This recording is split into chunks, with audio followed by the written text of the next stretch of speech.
Hello, everyone. Let's continue today with the potential equation.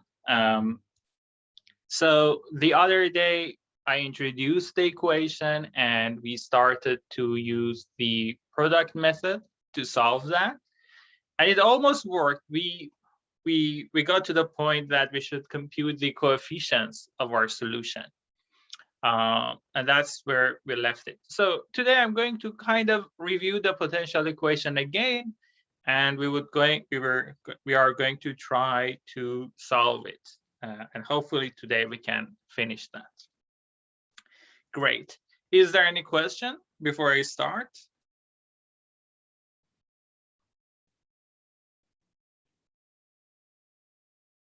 Okay, if not, let's start.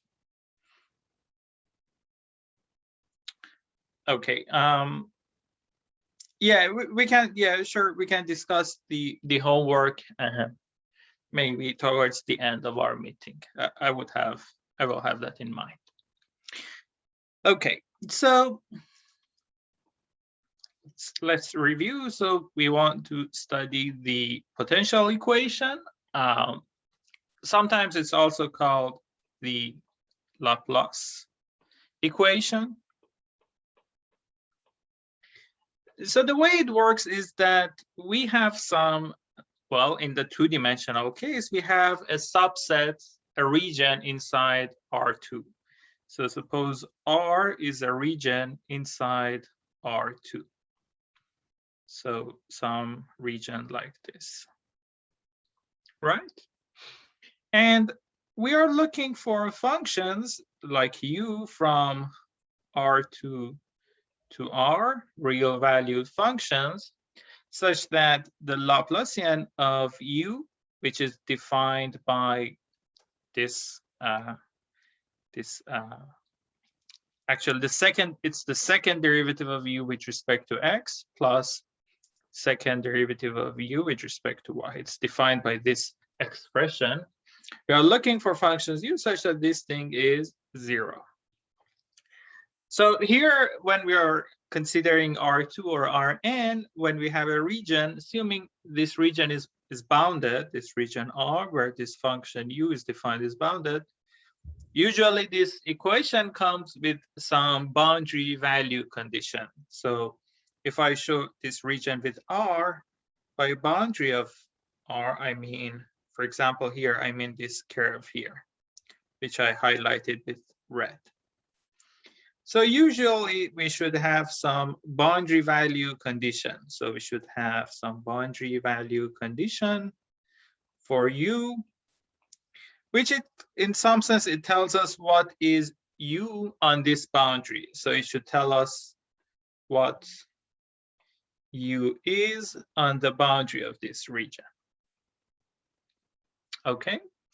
We can consider even the higher dimensional examples of the same equation. So for example, let's assume rather than R2, we have R3. So let's say we are considering R3, and suppose now R is a region inside R3. So this is R3. We have some region inside R3, a subset of R3. It has some, let's suppose it has some volume.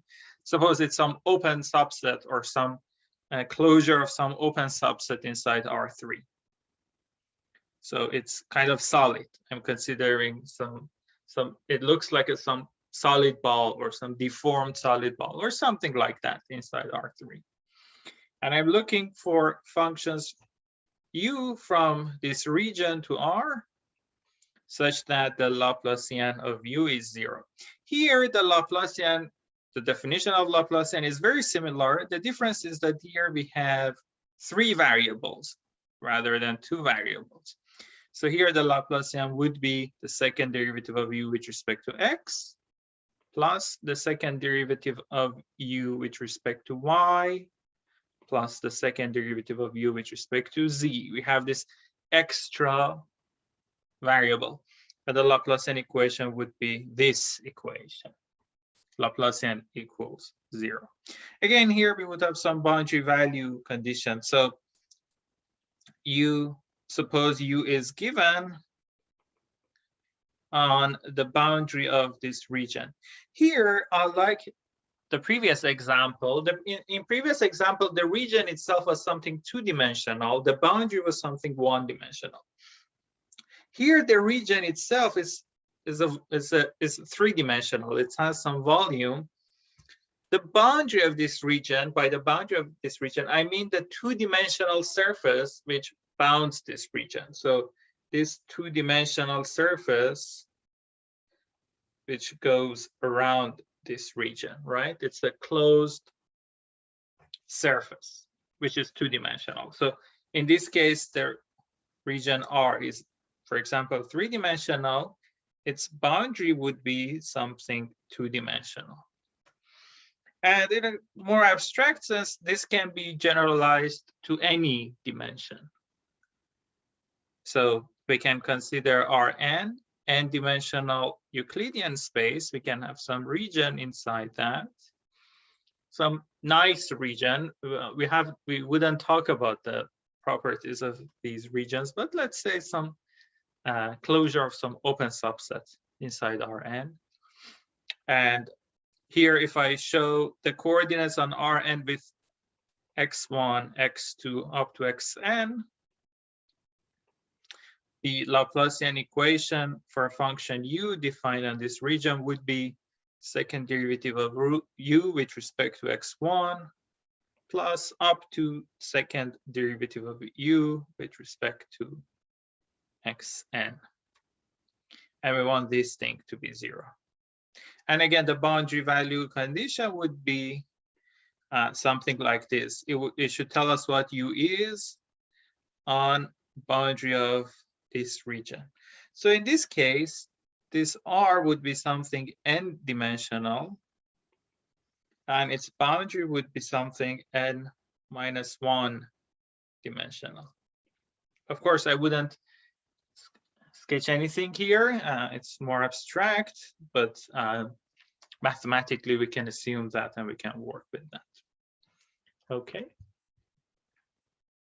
Also, I should say there are two things to know.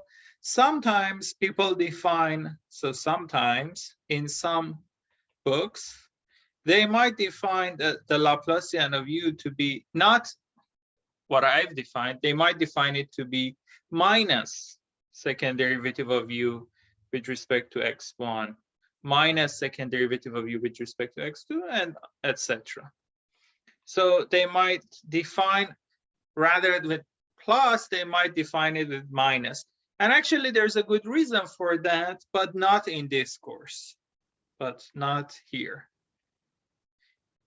Here, for us, in this course, delta u would be with plus sign.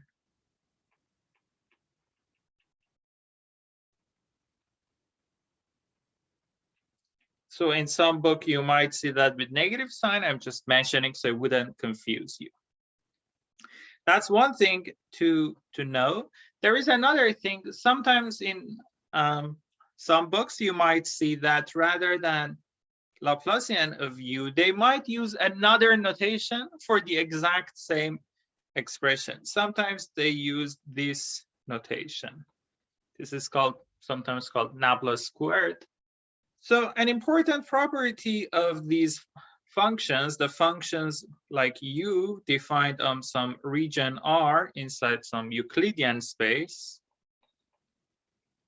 to R, which they satisfy this equation, Laplacian of u equals 0. They have an important property. It's called maximal principle. So first, I should say these functions are called harmonic. And the important property these functions have is that if this is the region R, let's say this is some region R,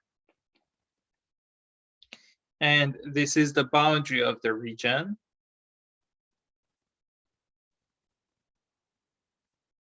the max and the mean value of this function in this region can only happen on its boundary.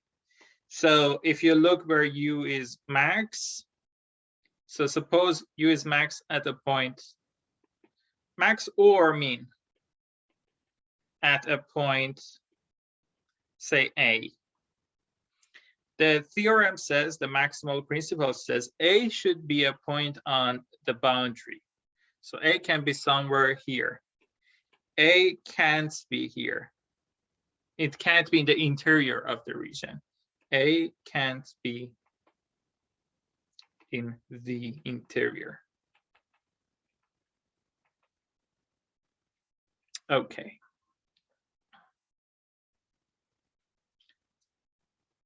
Great. So is there any question here about maximal principle or the definition of harmonic functions?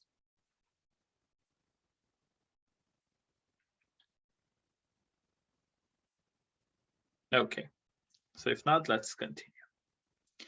Okay, so the other day we started to solve this equation in one explicit case. So suppose this region R here is a rectangle inside R2. So let's say this is our rectangle. Okay, so suppose this point here, well, it's the origin, of course, 0 and 0. Suppose this point here is, let's say, A and 0 for some positive number A. Suppose this point here is 0 and B, and this point, of course, would be A and B. So suppose this is our region. And the boundary of our region is this rectangle, right? The region itself is the solid rectangle with the area inside. The boundary of the region would be this rectangle which goes around that region. So the boundary would be this thing. And R itself would be what we have, also what we have inside. Now we are looking for functions like U defined on this rectangle to R, real valued functions, which they are harmonic. So they satisfy this equation.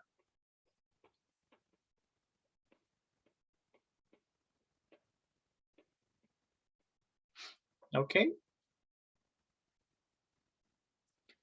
On region on R. So here we have boundary value conditions. We have, in this explicit example, we have four boundary value conditions. Each of them is for one of these sides of our rectangle. So let's start with, let's say, this one, this green side. So this green side, this green segment is where y is 0, right? It's on the x-axis, and x is between 0 and a, right? Suppose on this green segment, u is given. So it would be u of x and 0. Suppose it is given. Suppose it is f1 of x for some given function f1. So this would be the boundary value for this green segment. We have another segment here, another side of this rectangle. Suppose also the value of the function u is given there. So on that blue segment, y is equal to the constant b. X changes from 0 to a. And I'm assuming on the points on this green segment, u at the points like x and b is given by another function f2 of x. Again, f2 is something which we know what it is. It is given. It's part of the information. Also, let's assume on the other two sides of this rectangle, on these red sides, let's say function u is 0. Let's say that's the other boundary value condition we have. So suppose u at the points of the form 0 and y, these are the points of the form 0 and y, is equal to 0. Also on these points, the points where x is equal to a. Here, y can be anything between 0 and b. And of course, in these types of questions, there is no initial condition. That's the different, slightly different with what we had seen before. Any question about the statement of the problem? So this is our problem. Now we want to solve this equation with these boundary value conditions to find what u is. Is it clear? Any question about the statement of the problem? Okay. So if there is any question, just unmute yourself and let me know. Oh, there is a question. Okay, what's that? No, I mean, I make sense. Oh, great. That's great. That's great. Yeah. Okay, so this is our problem. We want to solve this one. Now the solution is very similar to what we did in the heat equation and for the wave equation. So remember, when we were trying to solve the heat equation, and also when we were trying to solve the wave equation, in both cases, we use the product method. Here for this potential equation, we would also use, again, the product method. This is especially good here because we are on R2. We have only two variables, x and y. If we had more variables, that wouldn't be as useful. So this method works here pretty well because we have two variables. If we were considering three-dimensional case, that would have been much more complicated. So what does the product method tell us? It tells us, suppose this function u, which we are looking for, u of x and y, can be written as multiplication of two functions. One, which I showed with capital X, a function, is only a function of x, the variable x, and another function, capital Y, which is only a function of y. That would be our assumption. So when we assume that, we should just plug in this expression into the equation and into the boundary value conditions, right? Okay. So we had the second derivative of u with respect to x plus second derivative of u with respect to y is equal to 0. So I just replace u but by this multiplication of functions. So we would have the second derivative of u with respect to x of these two functions. I don't write the variables anymore. It's pretty obvious.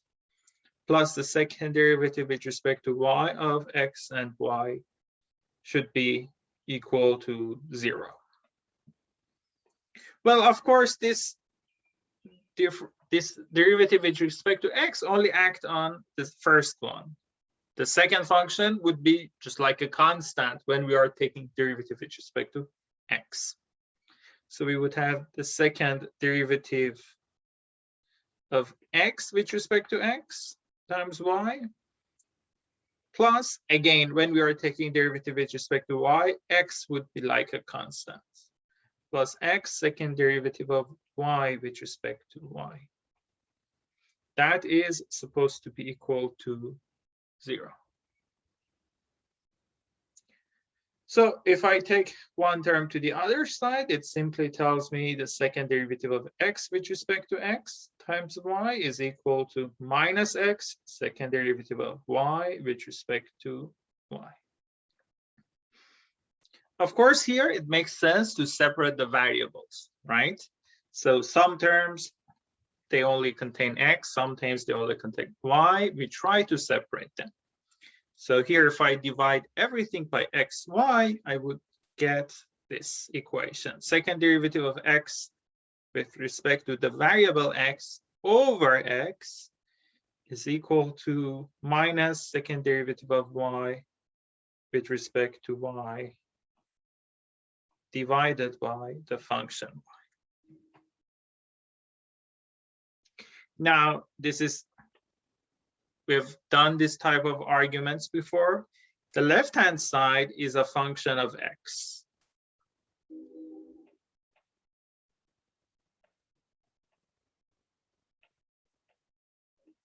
The right-hand side is a function of y. So there is no y in left-hand side, there is no x in right-hand side. They can't be equal to each other unless both of them are constant. So unless they are both equal to a constant.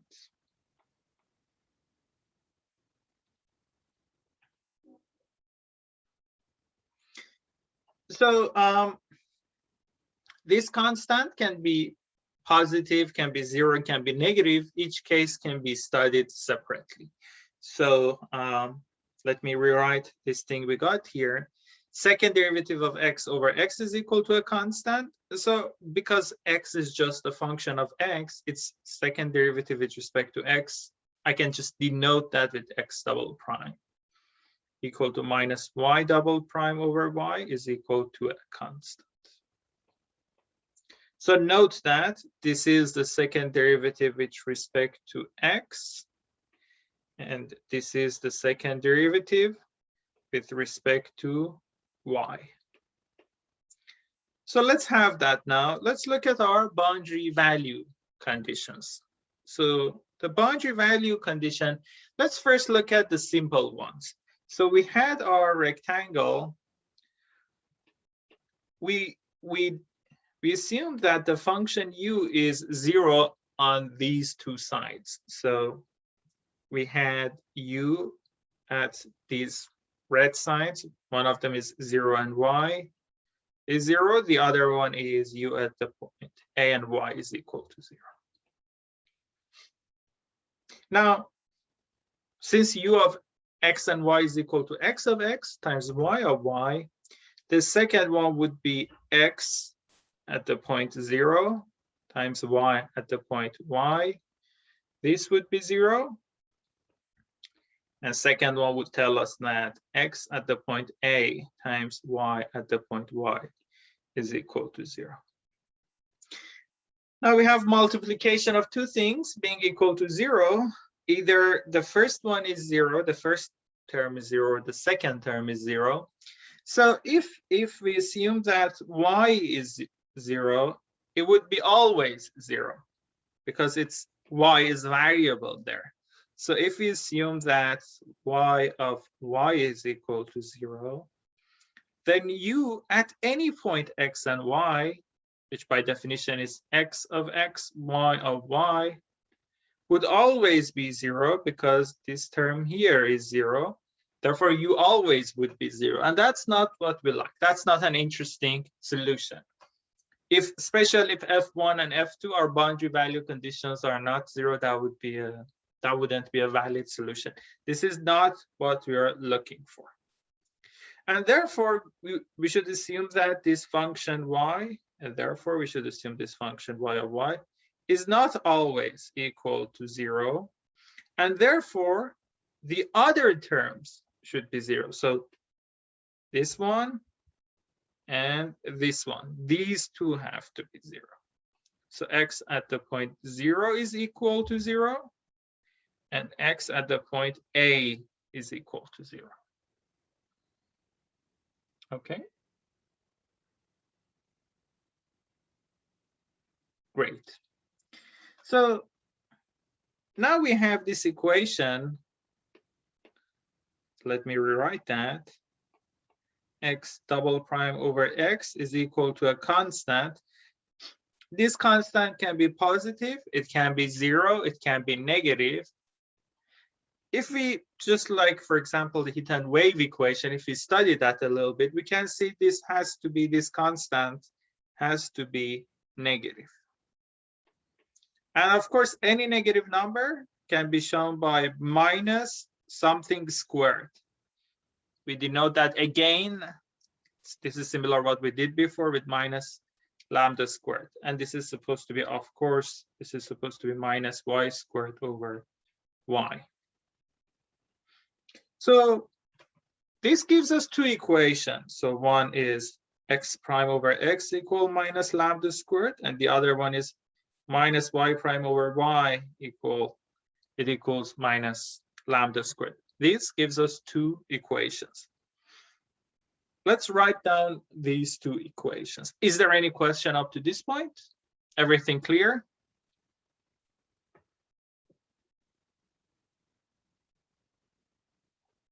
Great. So let's write down these equations. One of them tells us that x double prime over x is equal to minus lambda squared, which is the same as x double prime squared plus lambda squared x is equal to 0. The other equation is minus y squared, minus the second derivative of y over y is equal to minus lambda squared, which that is the same as y double prime minus lambda squared y is equal to 0. So we have two equations, equation number 1, equation number 2. Let's start with the equation number 1.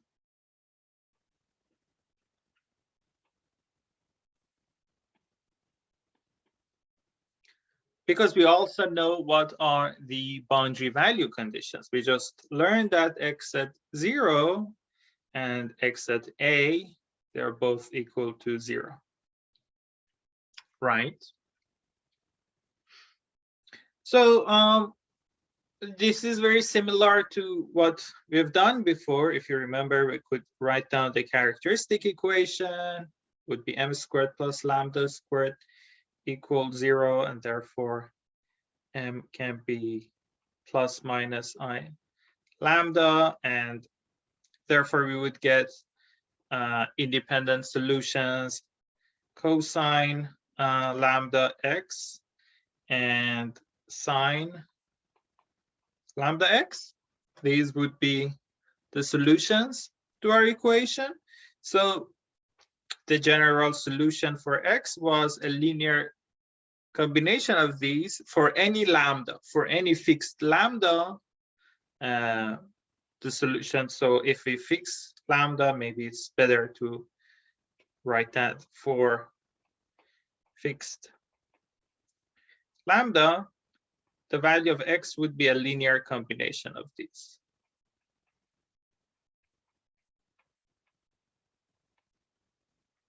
Right? But now we can we did compute this thing. So if I look at this thing here, it tells me x at 0 is equal to 0. But on the other hand, if I let x to be 0, x at 0 becomes equal to c1 plus c2 times 0.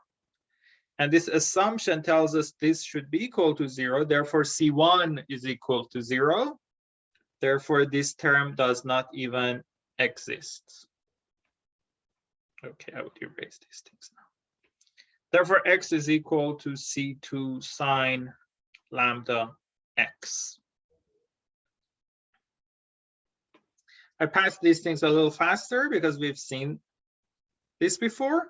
So x of x is equal to, up to a constant, is equal to sine of lambda x. What is lambda? Well, this is again something we've seen before.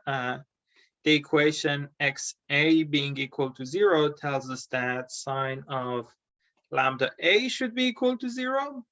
On the other hand, we know if sine of something is 0, that angle, whatever it is, this thing here, should be equal to k times, or maybe n times pi for some integer n. And therefore lambda is equal to n pi over a. So for each n we get one of these, we were denoting these things with lambda n. And remember, because negative n's don't give us anything new, we could assume that n is positive.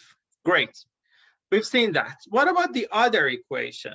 These are the things we already know. What about the other equation? We had another equation, equation number 2, for y. He was telling us that the second derivative of y minus lambda squared y is equal to 0. What about this equation? Well, let's write down the boundary, let's write down the characteristic equation for this one. What is the characteristic equation? The characteristic equation would be m squared minus lambda squared equals 0. Okay, so the characteristic equation is m squared minus lambda squared is equal to 0. Therefore, m squared is equal to lambda squared, and therefore m is equal to plus minus lambda.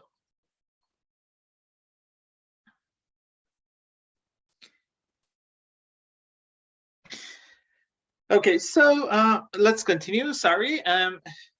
So here we would look at the solutions for this equation, right? Now here we have two distinct real solutions. So the characteristic equation has two distinct real solutions.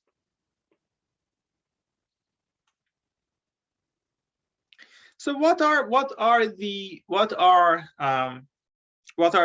solutions then? So if you remember, in this case, the solutions are of the form e to the, for example, lambda y, right? And e to the minus lambda y. These would be the linearly independent solutions to this equation. But here it would be a little easier if we use slightly different set of linear solutions. So you see, any solution is linear, is a linear combination of these two, but sometimes we can choose a better linear combination. Okay, so let me remind you, it's okay. So you have my voice now, right? For a second, I thought there's a technical problem. Great. If there is any problem, let me know. So these two generate all the solutions. Every solution to this equation is a linear combination of these. But we can choose a better basis, better linearly independent solutions in this case.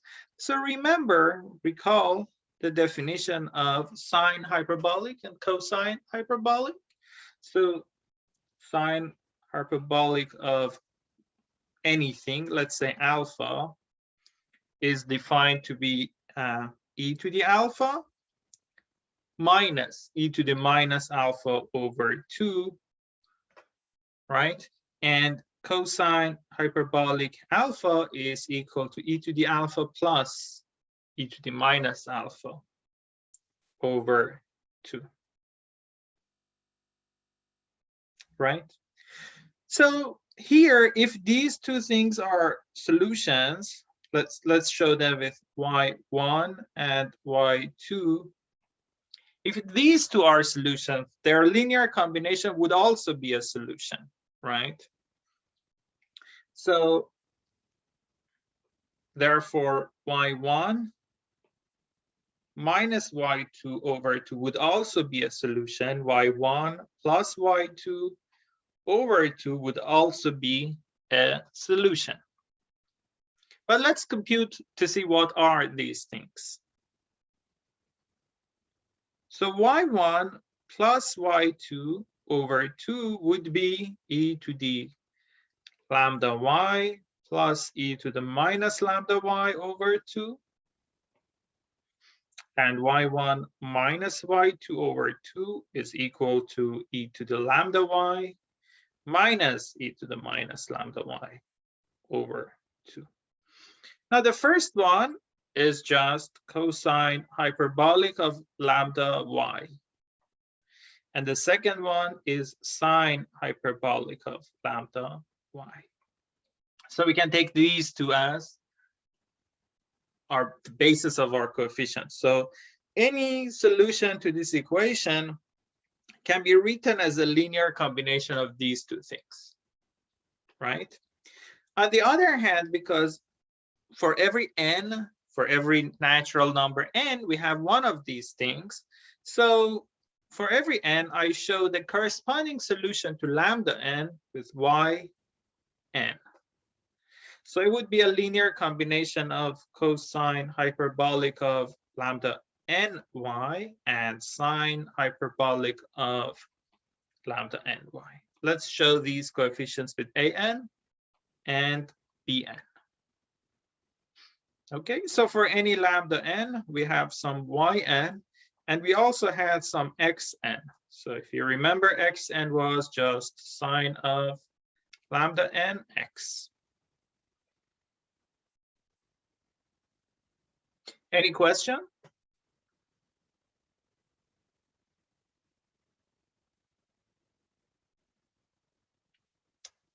Okay.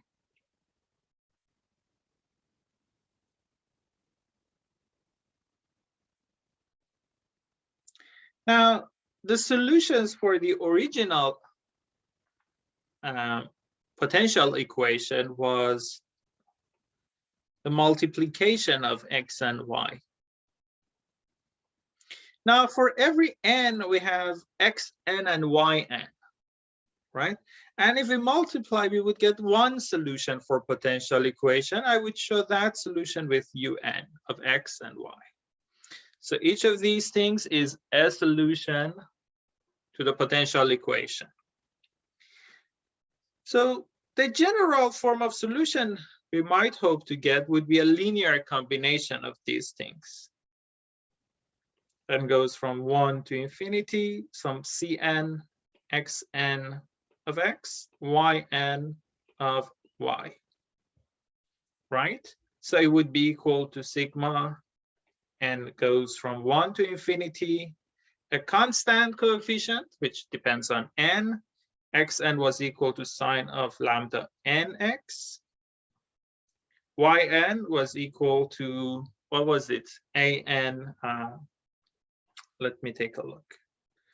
Well, I think it was an cosine hyperbolic lambda nx plus bn sine hyperbolic lambda n. Sorry, the variable was y. Lambda and y. Now, on the other hand, the point is that this constant Cn is not really necessary. Why? Because I can multiply this constant by this other parenthesis, this other expression, and it would get absorbed in An and Bn. An and Bn are constants. I can multiply them by this Cn and they would become part of An and Bn. So there is no need for this extra Cn. So I would just erase, this Cn from here. Okay.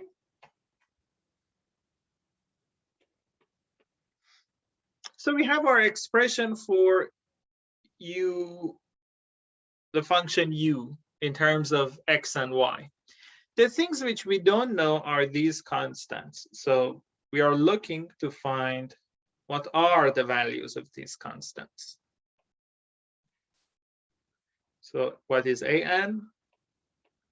What is Bn? Any question?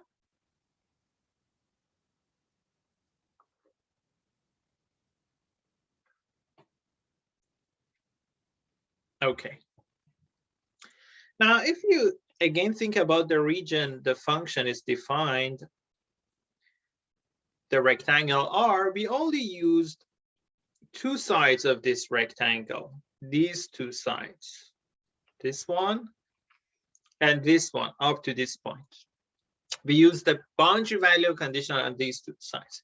We still have not used the boundary value condition on these two other sides. On one side, we had the condition that u on the lower side should be equal to f1, and on the upper side it should be equal to f2. We haven't used that yet. Now it's the time to use that. We want to use that to get An and Bn. So let's write down the boundary value conditions we have for u on this rectangle.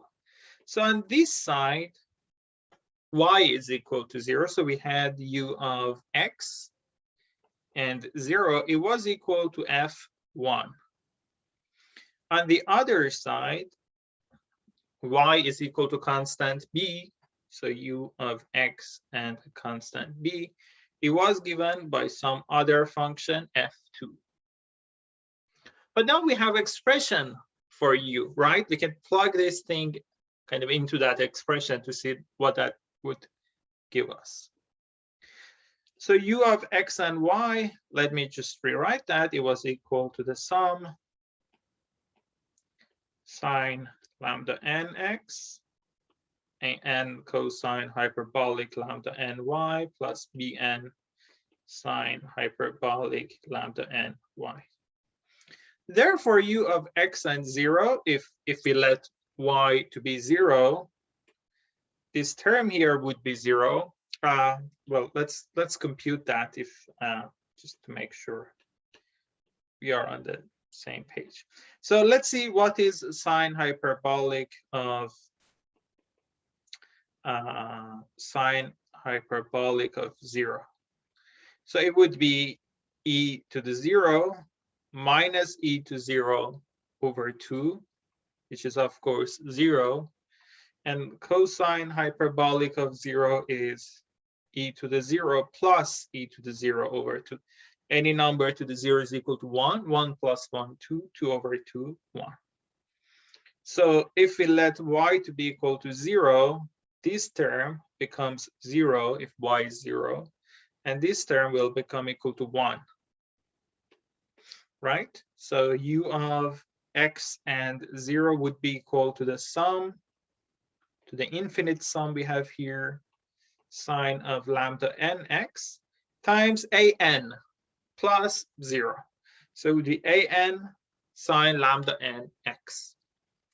On the other hand, this equation star, boundary value condition star, tells us that this thing should be equal to f1. Now we should use this to compute an. So we should use this equation to compute an. And there is not just one an, there are infinitely many of these constants. For every n, we have one of them. We should use this equation to compute an. Any question? Is everyone following?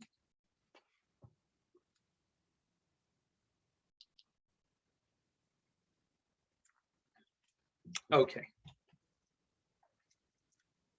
Great, great. So let's write down this equation. The sum, n goes from 1 to infinity, an sine of lambda nx is equal to f1 of x. This is a trick that we have seen a few times, right? How we can compute these things. This follows from orthogonality conditions, right? We can multiply, for example, if I want to compute some specific am, the idea is that we can multiply both sides with the sine of lambda mx. So we would get an sine of lambda nx times sine of lambda mx equals f1 of x sine of lambda mx.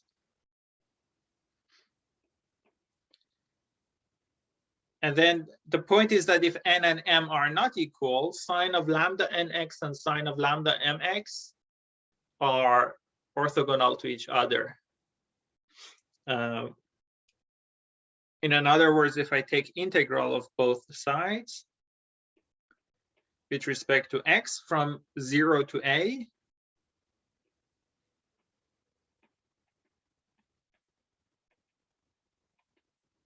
this is what I'm going to get.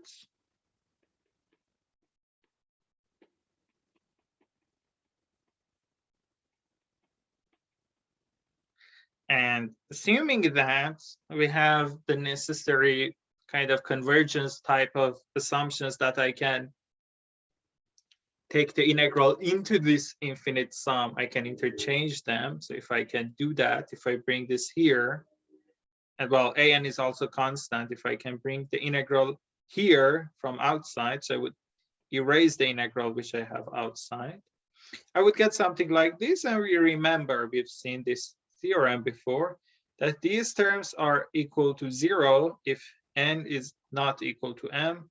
This is equal to 0.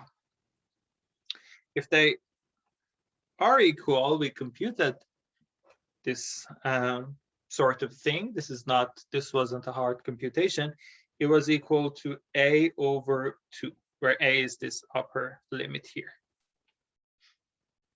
So all these terms appearing in this sum are 0, but just one of them, right? And that one is equal to a over 2. So the whole sum would be equal to a m, now n is equal to m. I would use n for this variable numerator.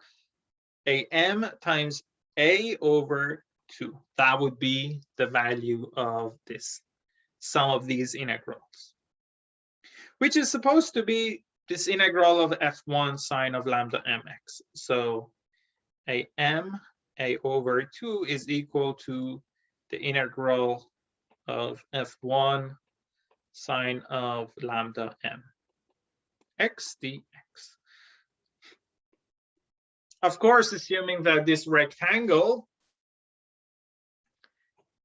its length a is not 0, we can divide everything by a, multiply by 2, we would get the value of am.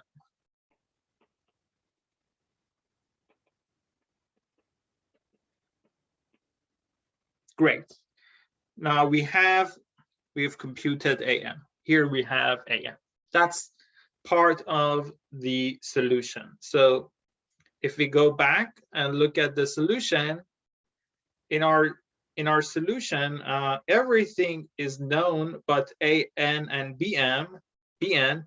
Now an, this part is known. Assuming we can compute those integrals or estimate them, or having an expression, we have an expression for that now, based of which depends, of course, on the initial the boundary value condition.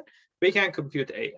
Now we should go and try to find bn.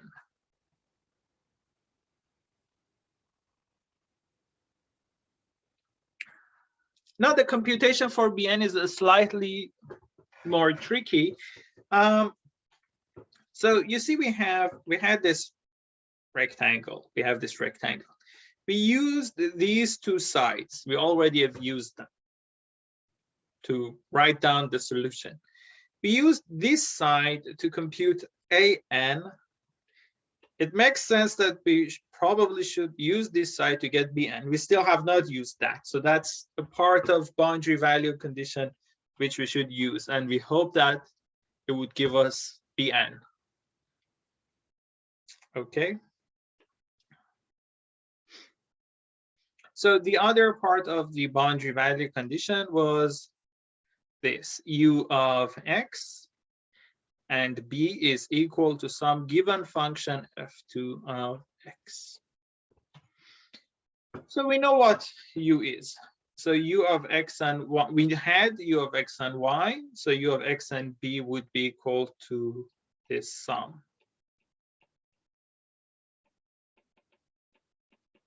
Okay, let's just write that down. I would here write an, but remember, an is not unknown for us anymore. We already have an expression for an. We already know the value of an. So we are assuming this thing is, now it is known. It's not unknown for us anymore. Cosine hyperbolic lambda n. It was y, here it would be b plus bn sine hyperbolic lambda n y, again it would be b. It is supposed to be equal to the given function f2 of x. Okay, so let's see what we can do here. So this is again a sort of Fourier series type thing which we have seen before. One way to get rid of this again is assuming we want to compute one specific bm for some specific m. So in order to find bm, we can multiply both sides by, so multiply both sides by, let's see, sine of lambda mx. Okay, if we do that, we get this thing, u of x and b sine of lambda mx, which is equal to f2x sine of lambda mx is equal to the sigma sine of lambda nx times sine of lambda mx times the rest. I wouldn't write that, the rest here. We should just repeat that. N goes from 1 to infinity. Now, actually, this part is the part I care about.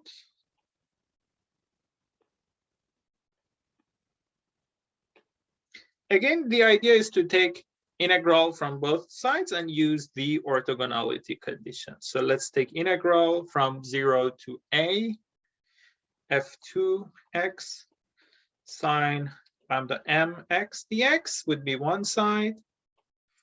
The other side, again, I'm assuming that we can interchange the infinite sum and the integral. Also, this thing now is a constant. The whole thing here we have is a constant.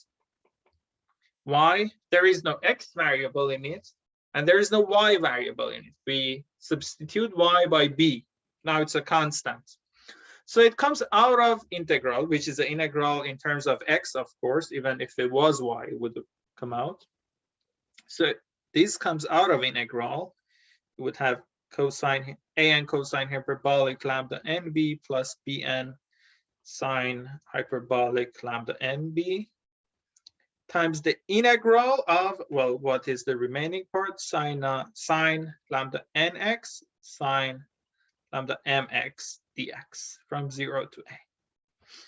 Now, this is where we use the orthogonality condition. These integrals, all of them are equal to 0 unless n is equal to m. And in that case, it would be equal to a over 2. So all terms in this infinite sum are equal to 0, but one of them. And that's where exactly when n and m are equal. So in that moment, the integral is equal to the constant a over 2. And then we have this corresponding term. Here, n and m become equal. So you would have this thing here.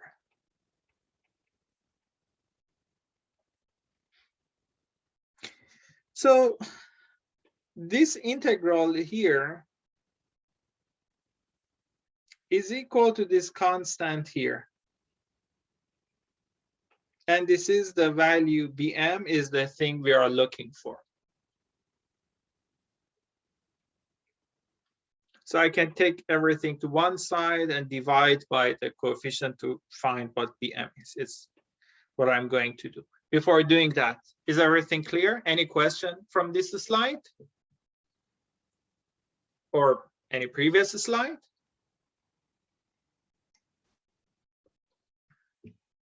Okay.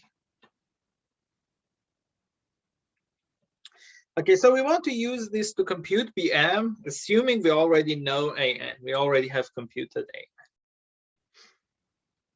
So let's rewrite this integral from 0 to a f2x sine lambda mx dx is equal to a over 2 times an cosine hyperbolic, am cosine hyperbolic lambda mx plus bm sine hyperbolic lambda m, and it wasn't x, it was b, lambda mb.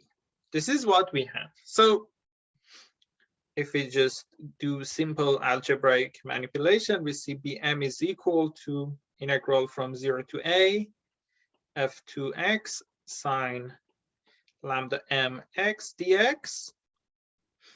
minus a over 2 times am cosine hyperbolic lambda mb over sine hyperbolic lambda mb.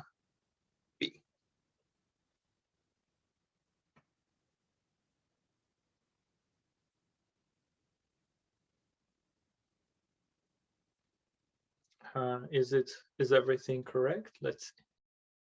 So we have that. We divide everything by that. We'll have this. Yeah, I'm assuming everything's correct. So here you go. We have Bm. That's great.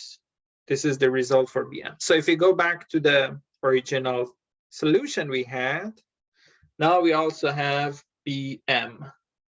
So we used one side to compute an, the other side to compute bn. So here we have the expression for bn. Any question?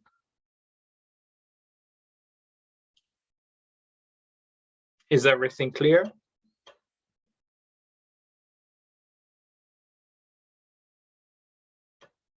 Okay, so maybe it's a good place to stop. In the next section, we are going to go. We want to go back to look at wave equation. So we solved the wave equation using the product method. Now I want to introduce a second way to solve the wave equation. So let's go back and look at the wave equation. So we can stop this here if there is no question about the potential equation and how we solve it. So in other words, the product method works pretty well in dimension 2. In higher dimensions, of course, it doesn't work as well. Maybe I would just write it down. So let's see why the product method doesn't work as well in higher dimensions. If we have u defined on some region inside R3 to R, so see, we have u of x, y, and z. So if you want to repeat the same type of argument, probably you would say, let's assume it can be written as multiplication of these things. 3 functions, each function of just one variable. Then the Laplacian of u would be second derivative of x, y, z, plus x second derivative of y, z, plus x, y second derivative of z. The main thing here is that we can't, of course, we can't separate the variables anymore. Because we have, well, more than 2 variables. Of course, we can't have on one side just one variable and the other side another variable. There are 3 variables. We can't reduce this equation to ODEs. In the previous case, that's what we were doing. We were reducing, using separation of variables, we were reducing our equation to ODEs. That doesn't work here. So we should come up with an idea to resolve this. So that's the funny thing that's interesting to think about. So as an exercise, I would recommend you to think about same problem, maybe rather than on a rectangle, suppose it's defined on a cube inside R3. And let's see how it would work. That's an interesting question. Okay, if there isn't any question, we can stop here.